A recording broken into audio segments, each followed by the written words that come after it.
Before we begin, we've got some items to attend to make sure that each and every one of you is properly set up to get the most out of our time here tonight. The first is to download the code and the slide deck at this link right over here. You can then click on the top right, the download zip button, and you'll grab it from there. We also, in order to fully participate, we require your sign up for two things. The first is your Kintone Developer Program account. This is a free account for our community, and then a developer license, which is a 1-year free developer account for Kintone.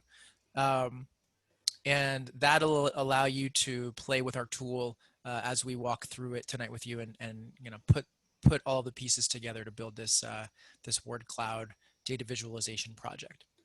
And then finally, please ask questions, raise your hands. Let me drill down a little bit into how to go about downloading the code and the slide deck. If you've clicked on this link right over here, then you'll be taken to a page that looks like this. That download zip button that I was talking about is in the top right corner. If you only want the slide deck, you can grab them as a PDF file over here, and you can scroll down to view the other files. For your Kintone developer account, these are the steps that that you'll need to take. First, you'll click on this link. This is key sensitive, so make sure that if you put it in your browser bar, bit.ly/KDP_signup, that the K and the D and the P are all uppercase. Also, please make sure you are not using Safari. Chrome works, Firefox works, and you'll receive a prompt to accept cookies. You must accept the cookies in order to have this work. If you are allergic to cookies, I completely understand. You can, after this session, go and clear all your cookies in your browser history. That's fine. But in the meantime, to sign up for the developer program, you need to use Chrome and Firefox, and then make sure that you accept your cookies. And then to sign up for a developer license, it's going to be this link. This is also case sensitive. If you need a QR code, we dropped one right over here for you. And then go ahead and fill out the form that you see. As soon as you sign up, you will get an email, and that email will have the details of your developer account. At that point, you can grab the link to your environment, to your own personal developer environment. We call that a subdomain, and there you go. You'll be able to log in from there. And then finally, and what are you here for? You're here for building a word cloud using no servers with a data visualization library. Let me first introduce my team. Will, can you go ahead and just wave the camera hello? Thank you. And Genji, you go ahead and wave the camera hello. Will and Genji are my excellent on-the-ball colleagues who are hailing from Tokyo, Japan. They are dialing in, and they're tomorrow morning. I'm here on Pacific time, so it's there yesterday. And Genji and Will run the Kintone developer program. So as you interact with us going forward using Kintone, and you have any questions in the developer program, Will and Genji might show up for you as people who you ask questions of. And they are just fantastic resources. So I just want to thank you guys for being with me here today. And also want to give Christine a quick shout out. Christine is Be My Apps. They've been working with us to put all this stuff together, and I've done an excellent job so far. So thanks for being with us, Christine. My name is Nim, and I am the technical evangelist here at Kintone. So what does that mean, technical evangelist? So my job is to help folks like you understand what's possible with our platform and how it can help you solve the problems that you're interested in. And I think it's interesting to talk about how I got here, because many times folks who are software engineers or who are on the path of becoming software engineers, they're not aware of all of the different kinds of roles in the in the engineering ecosystem that might be a better fit for them. So for me, I started by doing a boot camp called Hack Reactor. It was a 14-week boot camp. It was pretty grueling, and by the end, I came out thinking like an engineer. I started looking for software engineering roles, and I came across a sales engineering type of role, and I had never Actually, that's not true. My uncle was a sales engineer, but I did not know what that was. Well, it turns out that when you, if you're interested in purchasing software, and you call up the company and you talk to someone that's a salesperson typically, um, and or they'll direct you to a salesperson, and you'll have a conversation. Hey, is this a good fit? Is this not? And many times, if you have sophisticated requirements, the salesperson will say, hey, those are some really good questions. I don't know the answer to them, but why don't I bring a trusted advisor on the line, and they'll help you understand, whether or not our product is a great fit for you. That's a sales engineer, and that was a really incredible opportunity for me. I loved being a sales engineer. I ended up leading our team, and then ended up managing a team of sales engineers for a year before I shifted into this role as a technical evangelist, where I have these kind of conversations typically with folks like you. So if you have any questions about career options in the software space, I would love to be a resource for you, so that it's not just about, you don't feel like your options are just limited to software engineering. Today's workshop, two core objectives to today's workshop. We're going to build a visualization project together using Kintone, and then every single person is going to walk away with a project that they can work on. If you're a front-end developer and you want to spend less time setting up your back-end infrastructure, let's say you want to concentrate on your front end, or even if you're somebody who's looking for other tools to put in your toolkit for various other problems you'll solve in the future, if you're forward thinking like that, this workshop is for you. Our agenda today, we're going to cover 4 things. First, we're going to get the big picture. We're going to talk about what is our tool and why is it important and how is it relevant to you, and how does it fit into your models for just fulfilling on what's important to you. We will then get into the exercises, creating a Kintone app. We will hook in the amCharts library into Kintone, and we will talk about how to call REST APIs from Kintone, so you can get that sort of soup to nuts data visualization experience using our platform. All right, so let's dive in and talk about the big picture. So let's talk about data analytics and data visualization first. So if you're here and you're interested in displaying some kind of data, then typically you're involved in conversations around hey, is this data looking pretty? Is this easy to understand? Can you use this data to generate actionable insight? And these are very traditional and typical conversations to have about data analytics. But the question is, do these actionable insights get propagated in your organization or in your teams effectively, right? And if you're going to be in some way responsible for data analytics done right, that's an important question to ask. Let me give you an example, okay? So you've got your data, and then you've got your conversations about your data. So for example, let's say I've got a database, and I might be fielding questions about that database to members of my team. I might be emailing with them. I might drop some information on Trello board or in a Zoom chat, and Skype, or there's a myriad of places where I would be having conversations about my data. And then also, that database might not be a database. It might be a spreadsheet. It might be in Access. It might be in Dropbox or some cloud service. I've got all of this information, and I've got all of this, I'll call it metadata, but I don't just mean tags on the data. I also mean the conversations that you're having around the data. They're scattered. And so the issue that you deal with in handling data analytics is that you've got all this information, it's scattered in a bunch of places, it's not being shared effectively, and it's unclear where the conversation is happening. So really the promise of this data visualization or these data analytics is not being fulfilled in the way that people are really expecting. And to some extent, people are inured to that. This might not occur as a problem because it is something we are so used to. Yes, of course, I've got 17 different channels to put data or to put my conversations. Yeah, that's a normal for me. It might be a normal, but it actually is a roadblock to, again, fulfilling on the promise of data analytics. So where Kintone comes into place is it's a tool that brings together the conversations about the data and the data all in one place. And that's what makes it special. and it's really about that sort of collaboration, making it easy for teams to collaborate and share their data efficiently amongst their teams and amongst their organization, and to do it in a way that's accessible to people by being a low code, no code cloud platform. So what do I mean by no code or low code?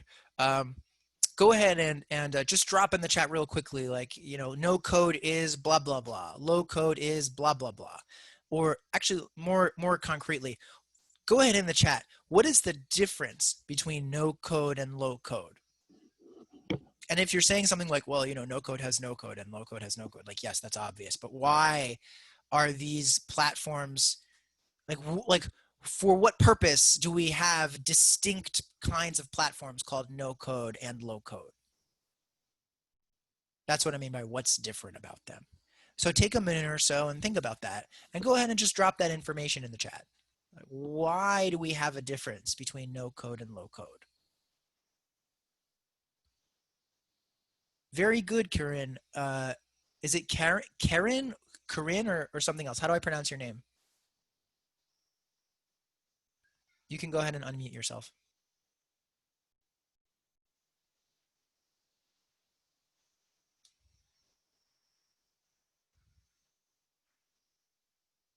Hey there, how do I pronounce your name?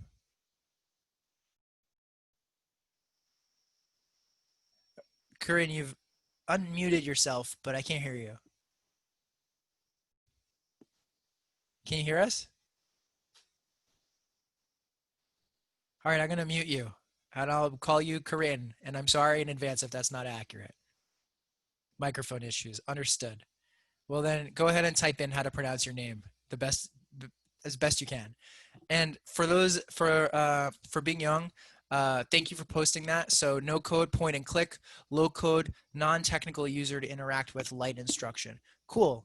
Yeah, it's a good angle for it. How about anyone else? Why do we have a difference between no code and low code? I'll give another 30 seconds for anybody to drop that information in.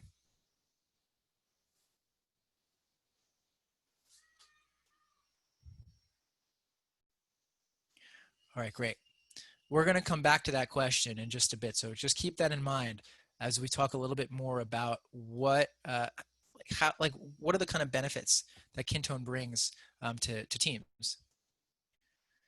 So like we were talking about this issue where you've got all of these different files, all this data that's spread out in various different places, especially if you've got like spreadsheets. There are many companies that are just juggling updated versions of spreadsheets and emailing them to each other, and it's a nightmare to maintain. And especially if you're in some kind of an IT department that's got to manage like the processes in some way of making sure that data remains stable, it can be a nightmare. What Kintone does is allow you to take all of that data and then put it in one cloud platform. So you're all working off of one most recently updated version. So you eliminate this version control nightmare. You also keep your conversations accessible, so your conversations live in the same place. They're not, again, spread over 17 different channels.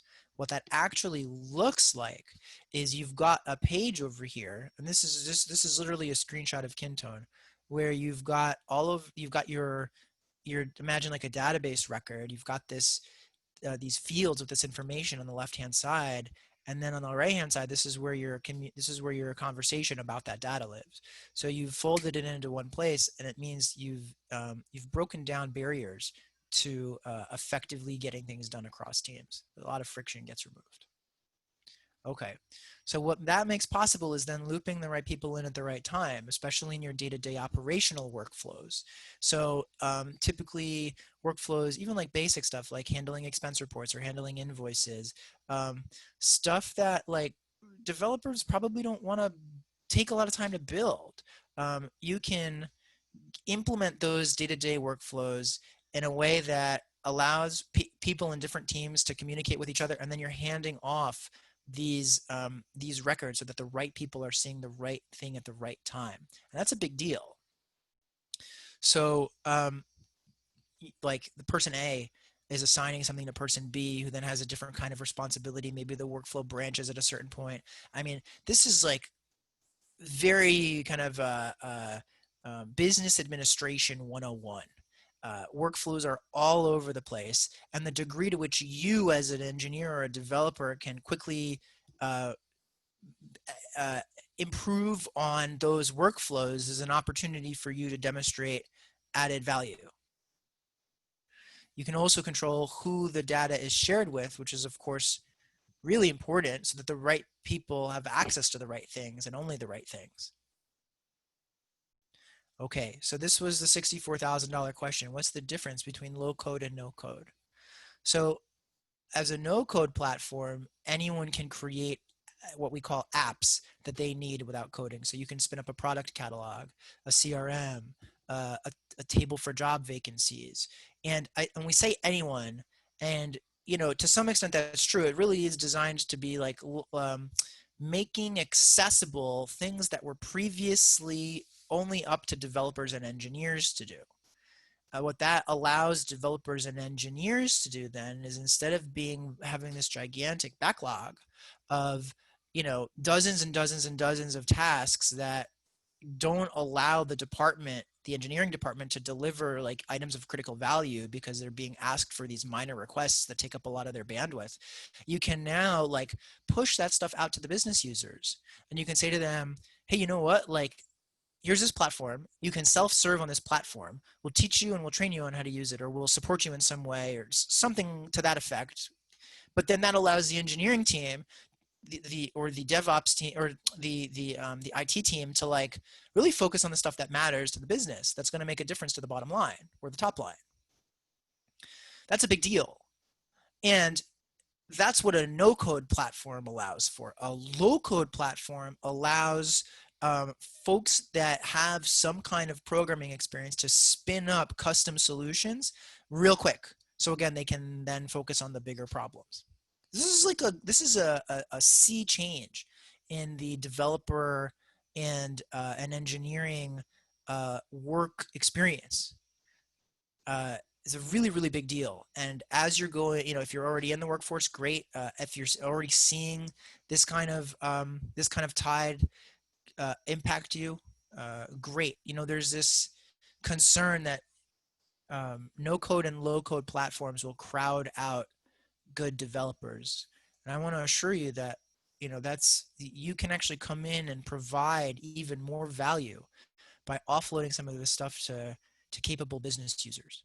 So as a low-code platform on Kintone, developers, if you know JavaScript, you can create custom enhancements to the platform to add even more value. We talked a little bit about apps. I was mentioning apps, and you might be wondering, what is an app? And in Kintone, an app is the main building block. You can imagine it as like a spreadsheet in a workbook or a table in a database. It's the place where records are stored, and then we have some more that are native to the platform. We're actually going to enhance the graphs and charts that are native to our platform. We're going to pull in a library and make snazzy ones. Now, what's cool about Kintone apps is that you can create them very, very quickly on the fly. You create a new app, and then you begin to drag and drop fields in this form builder, in this canvas. And then you can configure the field settings. And so what that allows you to do is to skip dealing with like the back end of creating a database schema. You can just literally drag and drop stuff super quickly. And then if you need to, you can customize them with JavaScript to better meet your requirements. Ultimately, the intention over here is to fulfill the promise of data analytics, right? That you gain meaningful insights about this data that becomes operationalized quickly. And as much as you love coding and as much as you love engineering, this is something you never want to forget, that you're living and you're working inside of an ecosystem that is that has bigger aspirations than just putting out the next bit of code. That's your line of work, and that is precious work to do. And it happens in a context where like we're looking to make things more efficient so that we can deliver more effectively, to our stakeholders, whether those are the customers or the shareholders or the employees, whoever that is. And so this is what Kintone can provide. Now, I'm sharing this with you for very, very specific reason, which is so that you know what this tool is capable of so that you can fit it into your toolbox appropriately. So how do developers contribute over here, and what can you do with something like this? So with a tool like Kintone, you can create a custom look and feel. So maybe there are internal customers or external customers who want things to look just so. And so you have the special privilege of being able to build something that is exactly what they want. You also have the ability to integrate with third-party web applications to exchange data. So this creates the possibility of Kintone as a command center, where you've got like a lower level of databases or like different places where your data is stored, and they're all getting piped into this what we'll call like a presentation layer or a collaboration layer, where people can then do efficient business on this data. And so Kintone will enable you to bring these teams together and make that teamwork better. The second way that developers can contribute is with enhancements. You develop custom work with JavaScript, and you can also build and share extensions. So you can wrap that custom work in packages, or you can build some kind of tool that lives on a server somewhere and that interacts with Kintone via its open API, and then there's just a lot of value that you can offer that way. What do I mean by creating a custom look and feel? So you can display data any way you want with HTML, JavaScript, and CSS.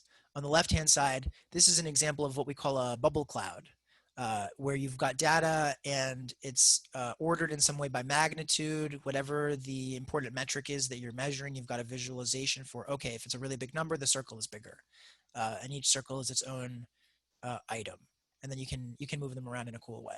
On the right hand side, when we say you can display data any way you want, we really mean any way you want. This is a library that you can upload to play Space Invaders in Kintone, which just goes to show you the expansive possibilities for what you can build on this platform.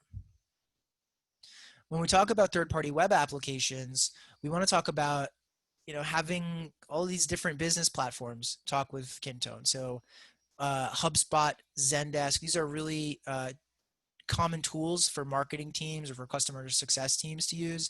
Google Forms and Slack, lots of different tools out there, lots of different web applications, and you can interact with Kintone's REST API to do your typical CRUD operations. You're creating, reading, updating, deleting in those Kintone apps. And then Kintone can also talk with apps based on actions that are happening on platform. So you can send a data payload to an external server, some other, so you've got your collaboration layer, but maybe you want to be able to send emails automatically, or maybe you want to be able to pipe something into an ERP, for example, or update something in QuickBooks.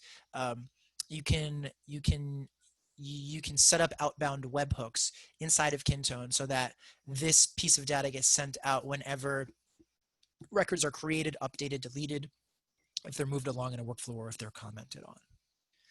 And then there's an aspect of security over here. So with these third parties, you can create API tokens to make sure that the right third-party web application has the correct level of permissions to interact with Kintone. And then you can share the enhancements that you build with non-coders. So we talked briefly about extensions. You've got these custom JavaScript and CSS packages. You can build them yourself, and then you can wrap them in a way where business users can self-serve, can install and configure them for themselves. So that's all the cool stuff that you can do. It's kind of like a Chrome extension. If you're a user, you don't need to use any code to use it.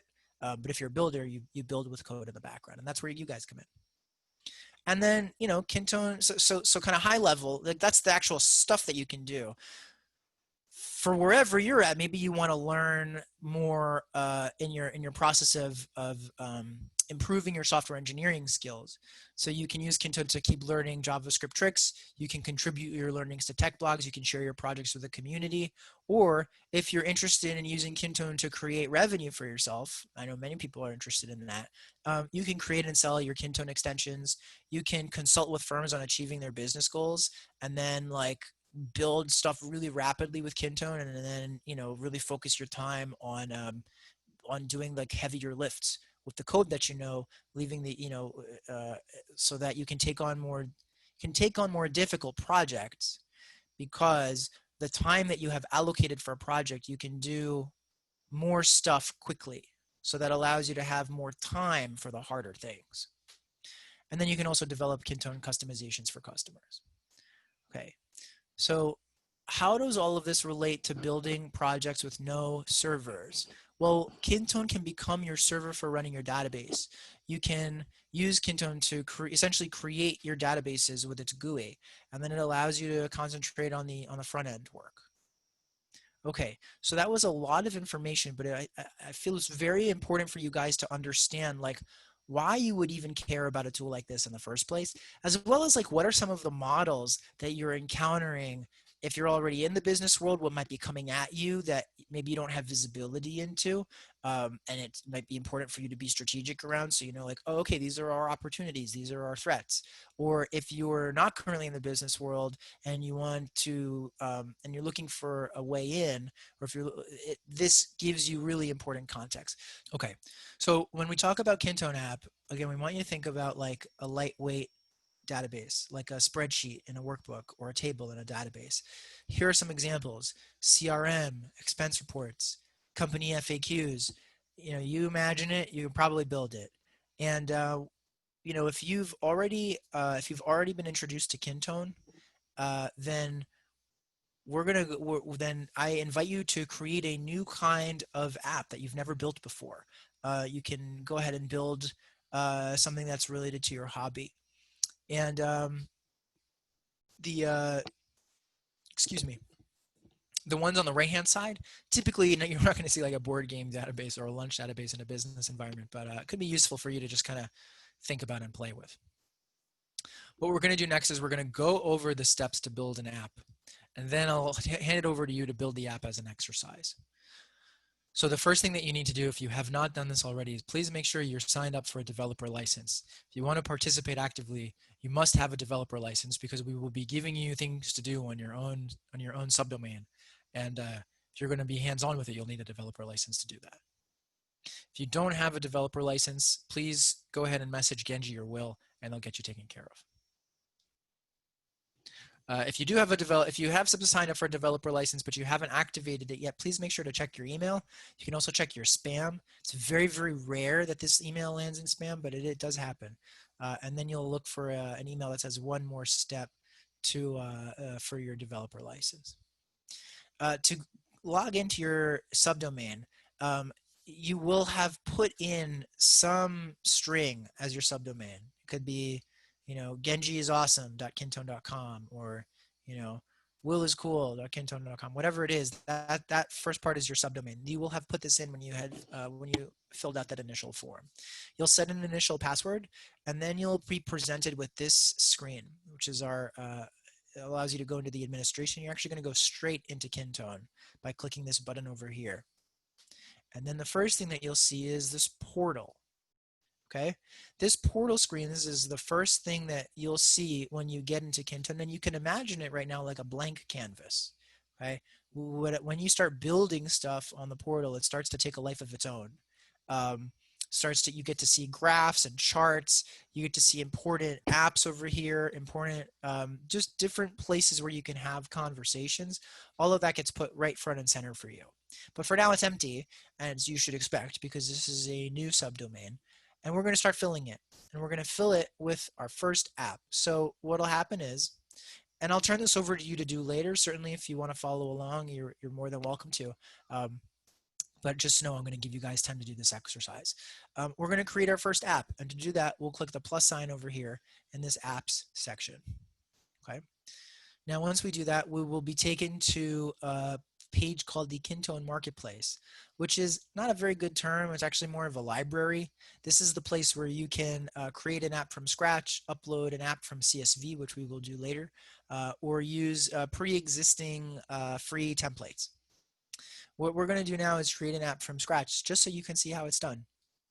And to do that, you'll click on Create App from Scratch. Following that, you're going to title your Kintone app. So you'll start by naming the app. You'll do that over here. And then we're going to change it to Board Game DB. And then what you'll do is you'll start to create fields that this app has. We're going to drag and drop these fields from the left-hand side of this form builder to the right-hand side in this canvas. We're going to drag a text field, and we'll drag it into the middle. And then you'll see if you hover over it, there's this gear wheel where you can configure the field settings. To configure the field settings, you'll click on that gear wheel, you'll click settings, you'll be taken to this page, and then we're going to make some changes. We're going to replace that word text with name, and then we'll hit the save button. We'll do the same thing with the drop down. We'll do the same thing we'll do a similar thing when we create a drop down, which we'll do by dragging and dropping drop down from the left hand side to the right hand canvas. And then we'll go into the field settings for the drop down, and we'll change the name. And then we'll also change some of the options. So we'll change sample 1, sample 2 with type. The name is type. The options will be abstract and area control. And following that, you will click on that plus sign to add a new option and call it drafting. Following that, you'll click save, and that'll be that. Now, I want to point something out, which will become relevant later this evening. So I want to flag something for your attention, and there will be a moment later on today where I'll say, "Hey, I flagged something. Remember that thing? This is what I'm talking about." And that thing is called a field code. Now, in both of these configurable field settings, we have the name that is presented to the end user, name, type. It's the name of the field. That's what they see it.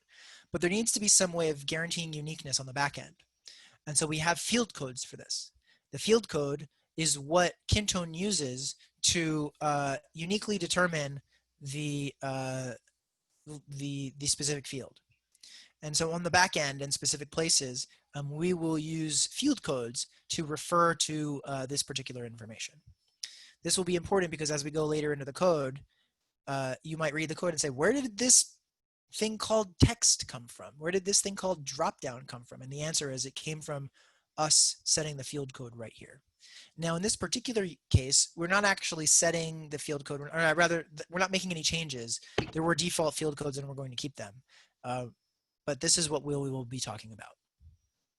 Okay, so we've dragged and dropped 2 fields. We've changed the field settings, and then what we're going to do is activate the app by clicking on this blue button right over here.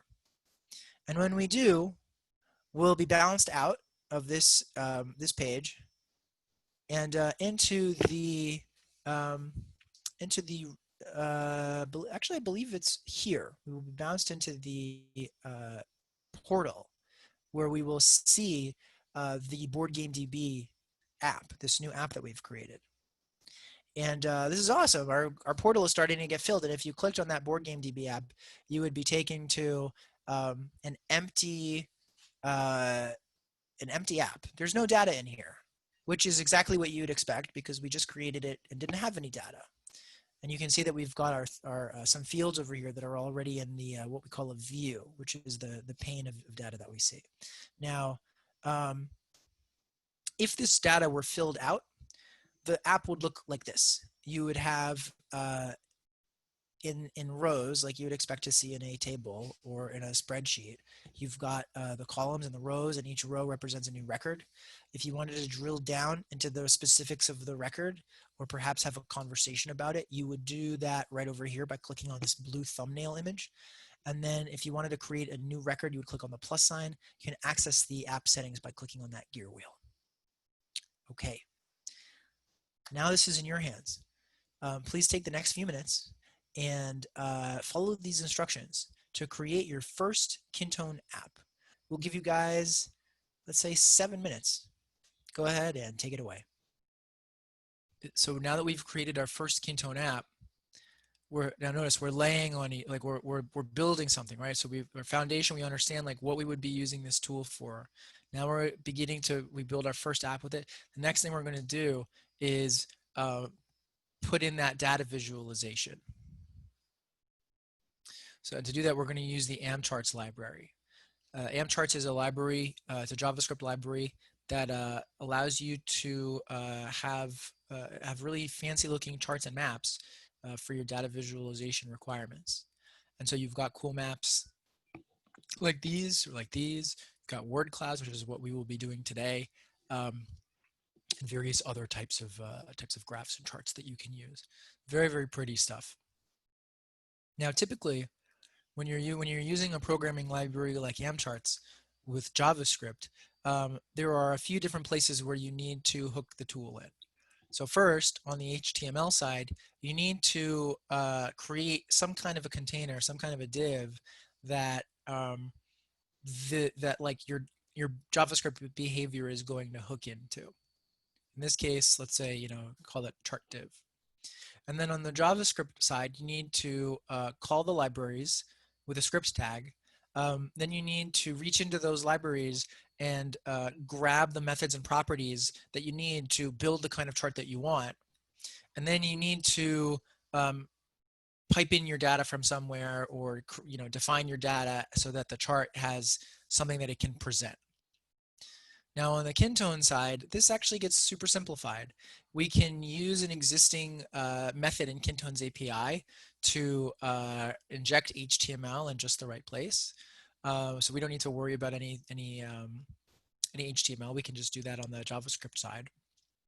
And then as far as calling the right links or files from the script tag, we can configure that in Kintone in one of the app settings. The data, we use the data that's in the Kintone app, and then what that does is it lets us just spend our time with JavaScript building out the kind of chart that we want to see. So what we're going to do now is we're going to create a new app from a CSV file, and then we're going to add the JavaScript to the app that uses the amCharts library, and then we'll be able to do some really neat, stylish data visualization. The intention, I really want to show you here, this is super accessible and snazzy. So this is very, very powerful. Let's walk through it, and then I'll turn it over to you to build. So the first thing that we're going to do is we're going to create a new Kintone app from the CSV file. Okay. Now, there's a website called dev.to. Will, what is typically in that website? Like, why would people be interested in going to that website?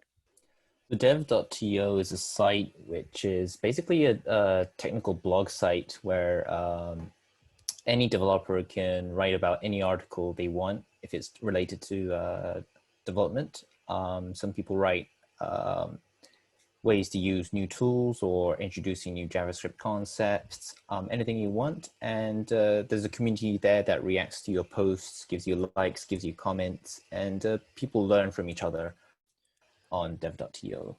That's an awesome resource. Thanks for sharing it with us. What we did with dev.to is we grabbed a whole bunch of data from their most popular articles, and we grabbed it and we saved it as a CSV, and we're going to use that as sample data. So go ahead and grab the CSV if you have not done so already, and download it from this link, bit.ly/KDP_wordcloud. Make sure that the letters that are capitalized over here match what you're putting into the address bar. And then you'll save the CSV link and click Save As. We're going to save it as a CSV. From there, we'll create a new app in Kintone. Starting off very similarly, we are in the portal, and we'll click on that plus sign. This time we're doing something a little bit different. Instead of creating a new app from scratch, instead of creating a new app from scratch, instead of creating a new app from scratch, we are going to create from CSV. And we create from CSV. This is the button we're going to click. We click create from CSV, and then we're going to follow a wizard. There's a wizard that we're going to see. It's going to have us indicate that we're checking off all of these boxes to make sure that the data is properly scrubbed. We did that for you. You'll upload that CSV, and then you'll make some changes over here. Okay, so one of those changes is you'll change the character encoding to Unicode. Then you'll scroll down. You'll skip the field mapping where it's all handled for you, and then you'll click OK. Okay, and then that CSV will get converted into a Kintone app, just like that. Then we have an app that we've piped data into, easy as. Then we're going to add some libraries to this app. So to do that, we'll start by finding the app in the port. We will start by finding the app in the portal. And to do that, we'll click on that 01 underscore article underscore data, and then we'll click on this gear wheel over here. This will bring us to the app settings. In the app settings, we'll see our familiar looking form builder and with the canvas. The canvas is already populated. There are 4 tabs over here. There's the one on the far right, which is app settings. Click on app settings. And then there will be a setting for JavaScript and CSS customization. Second column, second line down. Okay. We will add the JavaScript libraries to the app. To do that, very, very simple. You'll click on add link, and then you'll copy and paste the first link. You'll click save. And then you'll do that for the second and the third and the fourth link as well. When I say save, I mean there will be like a small, what old folks will recognize as a floppy disk, and is now the colloquial save button. I am not talking about the top left the save button in blue. We will get to that in just a moment. Once we add these 4 libraries, we're going to add our custom JavaScript file to the app. So far, we've linked elsewhere to basically somebody's CDN, somebody's content delivery network, to get those library files. Now we bring in our own file that's going to define the chart. So go ahead, if you haven't already downloaded this JavaScript file, go ahead and download it. It's KDP underscore word cloud, and you'll click on the add file button, and you'll upload this JavaScript file. And when I say you'll click on the add file button, I mean in this screen. Instead of clicking add link, you'll click add file. And then you'll click on that blue save button at the top left, and then click on the update app button, just like this.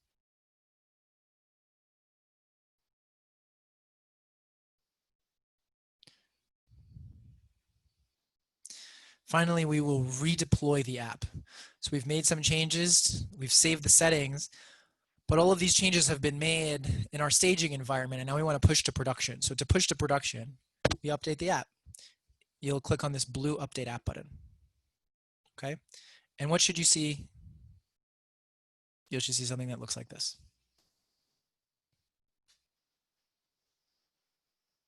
Okay, go ahead and get started. So you'll create that, you'll download the CSV, and then you'll create the app from CSV.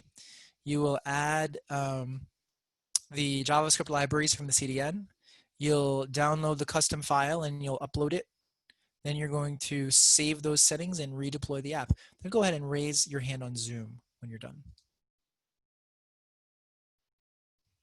What we're going to do now is go through the code. So at this point, we've uploaded 4 libraries. We've uploaded the core library for amCharts. That was that first link. That second link was a library for creating charts. The third link was for that word cloud it's a plugin specific for the word cloud, and then we animated the word cloud so it provides smooth transitions. So this is the kind of the first place to start is, what did we just do? We uploaded 4 libraries. This is what they do. Then we uploaded custom code. What we're going to do now is drill down into the custom code. Now, just before we proceed, I want you to recognize that these 4 links over here, this replaces essentially what the script tag would be used for. So what's neat is you can handle that with configuration. Okay, so we're going to open up the code. If you have not done so already, please make sure you're opening the code with a code editor, like a Visual Studio Code, for example. It's a free code editing tool that is excellent. It makes code very easy to read. Let's break down what we did over here. So first, there's some event that's happening. So basically, in the browser typically kicks off different events that bubble up and trigger behavior from. But on Kintone, Kintone has its own special list of events that trigger based on internal based on internal checkpoints. And the reason why Kintone has its own special set of events is because we want to guarantee that the behavior you will be hooking into those events works the way that's expected. So we have an event called app.record.index.show. And what this is it simply says when the view that shows the list of records is done loading, when it appears. So show us the index view, show us that list view. And when you do that, then do the following. And what we're doing over here is we are getting the header space element. The header space element is that this little band right over here between this blue rectangle and your list of records. And we are hooking it, it's getting the div for that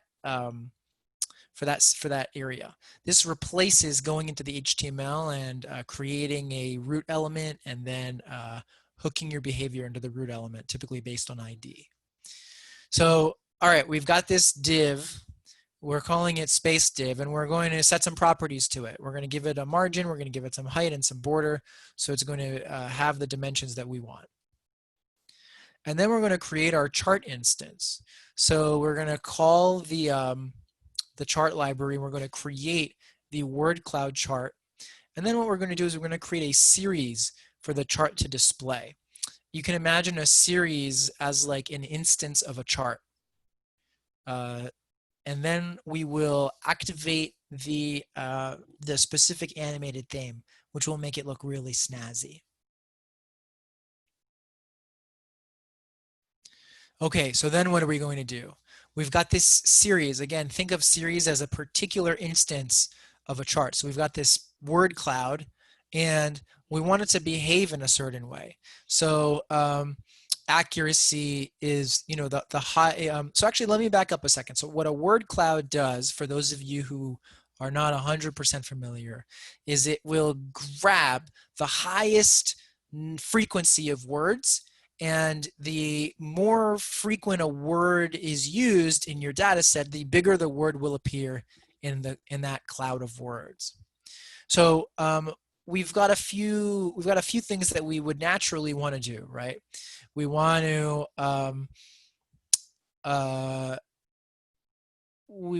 make sure that we are excluding a list of words. We want to make sure that they will be displaying the way that we want. We want to exclude, we want to be able to to change the parameters of the graph, like how many words should we put in this word cloud graph. So there's a maximum over here of 200 and a minimum of 2. We've got some font sizes and then a rotation threshold, for example.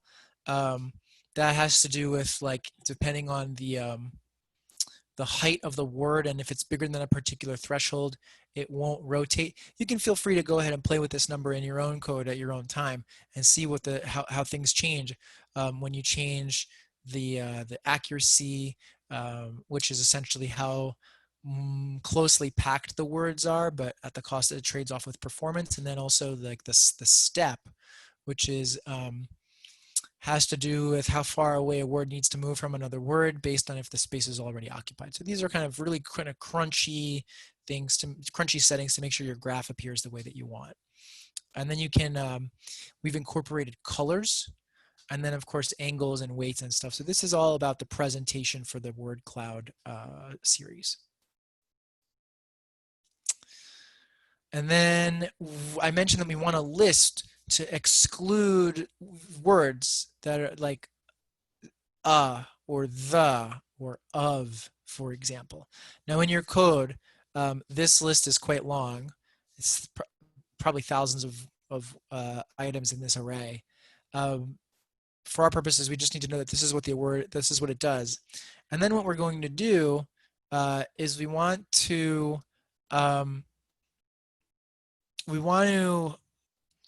standardize the uppercase and the lowercase to make sure that when we match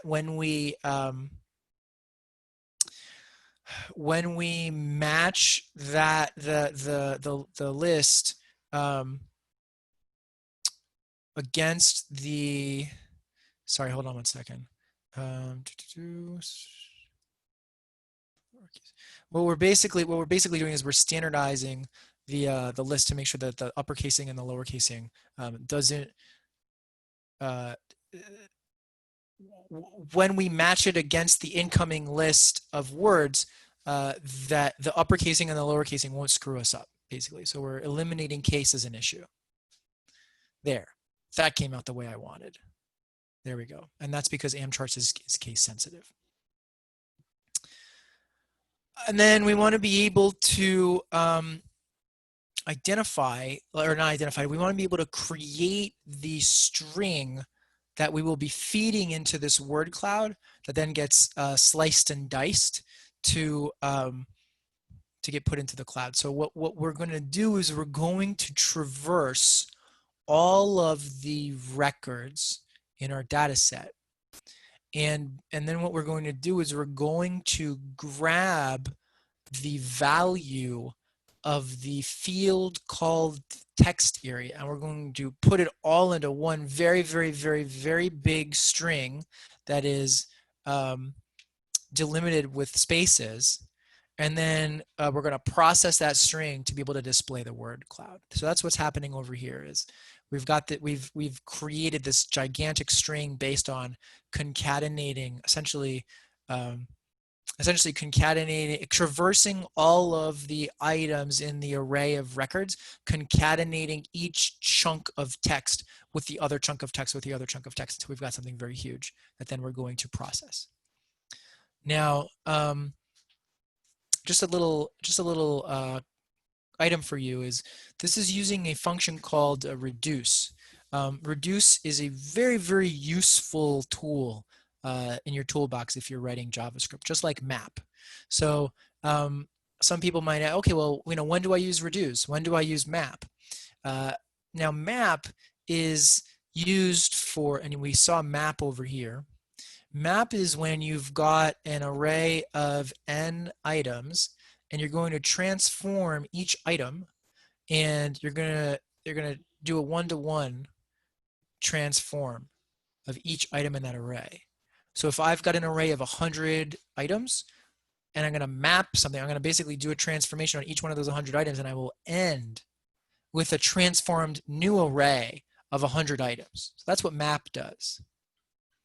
With reduce, what I'm doing is I'm taking my array of 100 items and I am like running it through some kind of process. I'm traversing through each item in the array, and then I'm going to come out with some kind of an output, which is a single output. And it could be anything. It doesn't need to be another array. It could be true, false. It could be a number. It could be a large concatenated string, like what we're using over here. So what you can remember if you're thinking about the difference between map and reduce is map is a one-to-one relationship for each of the items, and reduce is a many-to-one relationship between the input and the output. So let me say that again. Map is a one-to-one relationship between the input and the output, between each item in the input and each item in the output. And the reduce is a many-to-one relationship between the input and the output. All right, so remember when I said earlier, I'm flagging this. We're going to talk about field codes. And the reason why we talk about field codes is because we have this text area over here. And this text area is the name of a field code. So what we're doing is we are on the current item in the array, and which is a particular record. We're going to go find the field called text area in that record. We're going to go find the value of that text area field in that record, and then we're going to add it to the accumulated, oops, there we go, to the accumulated list of words. That's what we're using the field code for over here. Okay, now you might be interested in some other functionality, and what you can do with amCharts is you can enable an exporting feature, and you can also change the background color. So these two features do that. All right, let's review. We got the big picture, right? Like, why would we use Kintone? How is it important to us? How does it work in a business environment? How can I use it to add? How can I use it to add more value to what it's important to me? Then we built your first Kintone app. We hooked in the amCharts library. So now we've got like some sample data visualization. But the question is now, how do I make this come alive for the problems that I'm interested in? And so in order to do that, we need to talk about our REST API. We need to talk about how do you pipe data in from a live environment, and how can you make sure that everything will work as expected once you do that? If you can pipe data into Kintone, you can really fulfill the promise of, a data analytics as an opportunity to operate like easily operationalizable data insights. So since we're talking about data, wouldn't it be cool if we could get data from public APIs?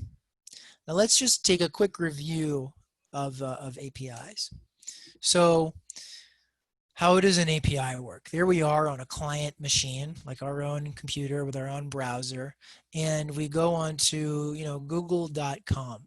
So I type in google.com, and I shoot out a request to the server that lives at google.com that's waiting for my response, and then it sends me back a response. Now, when you are making API calls from the browser, this model deteriorates. So for example, if I am on google.com and I want to, well, you know what, I'll provide that example in just a moment. What you need to know is that when you are calling a REST API directly from the browser, can often result in what's called a cross-origin resource sharing error. Cross-origin resource sharing. Cross-origin, like I'm here and I'm going over there and I'm asking to share resources. And that creates an error for security reasons. So basically, if I'm on google.com and I go to and I try to access an API located at a different top level domain, like let's say xkcd.com, I'm going to get an error because here I am on one origin, google.com, crossing over to another origin, xkcd.com, and looking to share resources, and that's not allowed, typically for security reasons. Like you don't want to have malicious code that you downloaded hijack your browser and secretly, while you're on google.com, start to transmit information to a website that you're not on. So it's typically prevented. But then if you're on kintone.com, and you're running client-side executable code, which is what that code is that we're doing, that you uploaded into Kintone and that you linked into Kintone. It's running it locally on your browser. How do you bypass that? How do you make sure that, like, if I want to call xkcd and I'm on Kintone.com, I don't get this cross-origin resource sharing error? And the way that we do that is through a proxy server. So basically, your code asks Kintone to make the call on your behalf, which it does, and then returns the response to you through it. That's how a proxy server works. Now in JavaScript, the Kintone API has made a method available called Kintone.proxy. This is the method, and it'll enable you to call REST APIs from your client-side JavaScript without running into these CORS errors. So this is a function with 5 parameters, of which you need the API endpoint. You need the first one. You need to declare the HTTP method. You may have request headers, and you may have data like a request body that you need to put in. But ultimately, these are all like the required components of making an API call. You've got some address out there. You've got to tell that address what you want to do when you're there. You need, various different kinds of metadata so that the server on the other side can do whatever it needs to do, whether it needs to authorize you or give you permission or whatever. And then, of course, the payload that you're handing over if you have any. And if you are the Kintone.proxy will return a promise object unless you've got a callback and error back, those 2 parameters at the end, in which case you'll have like a series of callbacks that you'll be using. Let me give you an example over here. So in this particular piece of code, we are once we get to the list view, we're calling the xkcd website from Kintone.com, and we're displaying the returned image in a new window. And so you can see we don't run into any errors over here. So what's neat about this is, aside from returning a promise object, it can be included, this Kintone.proxy method can be used in all browsers that Kintone is compatible with, which is including Internet Explorer. And it's not going to be blocked by any CORS errors. So let's sum up where we've been and where we're going to. Again, so you've got this no-code, low-code platform called Kintone. You can use it for enhancements. You can use it for building a command center, for really delivering on the promise of a data analytics platform done right. You can use your free Kintone developer license for your projects. Now, in this workshop, we built a Kintone app. You can imagine a Kintone app as a database table or a spreadsheet in a workbook. And we began to customize Kintone with JavaScript. We did that by adding the amCharts library. We added a word cloud so that we can begin to take the data that we've got in Kintone and visualize it in a way that's really snazzy. And then we finally added in the last component, which is piping data elsewhere. So now we've really got all of it together. We've got a easy to build platform that enables you to pipe data in from a REST API, and then you've got a ton of customization and flexibility available to you to display that data however you'd like. For your projects, the advantages of this approach are you don't need to set up or maintain a server. You can set up something very quickly with the graphical user interface with the GUI. If you're on the front end side, you can utilize the database data, and then you can interact with REST APIs from the front end without needing to deal with the cross-origin resource sharing errors. Okay, so we said that everybody would get some would get the foundation for a project, as well as some ideas for what kind of projects to work on next. If you want to try out some more visualization projects on Kintone, there are plenty that you can play with on the amCharts site, and you can go to amcharts.com/demos and to try the different libraries, like exchange, swap the code in and out, and play with it and see what you get. Excuse me. if you want to create projects on Kintone, you absolutely want to, like I encourage you to take advantage of these public APIs to play with the retrieving and storing data. Go ahead and go to that website that's posted on the slide to get a list of public APIs that you can play with. And then if you want to use Kintone as a backend database, we have a tutorial for that where you can hook Kintone into Node.js, where basically you're using Node to call the Kintone's REST APIs. So Kintone essentially acts as a backend to your backend. What if you have any questions? We've got a Kintone developer community forum, which you should have already signed up for. And then also Stack Overflow is a great place to check out. So All I right. just wanted to say thank you so much to our community partners. We have General Assembly and Long Island JavaScript who shared our event.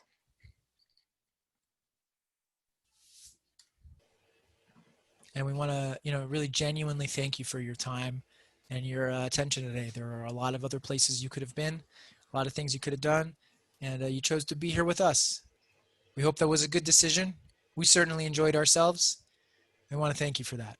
Thank you very much.